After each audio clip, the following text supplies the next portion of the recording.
అతి సుందరము నీ రూపం అమ్మల కన్నా అమ్మవుగా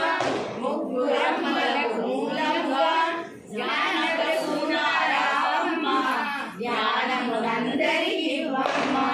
నిష్ఠతోనిన్నే కొలిచెదను నీ పూజనే చేసెదను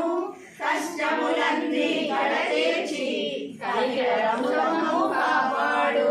రాక్షస బాధలు పడలేక దేవతలంతా ప్రార్థింప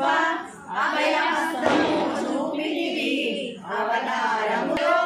అగ్నివర్ణపు జ్వాలలలో అసురులనందరితో మాడి అపరాజితపై వచ్చితివి గిరిరాజునికి పుత్రికగా నందనందుని సోదరిగా భూలోకానికి వచ్చితివి భక్తుల కోర్కెలు తీర్చితివి పరమేశ్వరుని ప్రియసతిగా జగమంతటికి మాధవుగా అందరి సేవలు అందుకొని అంతట నీవే నిండితివి కరుణించమ్మా లలితమ్మ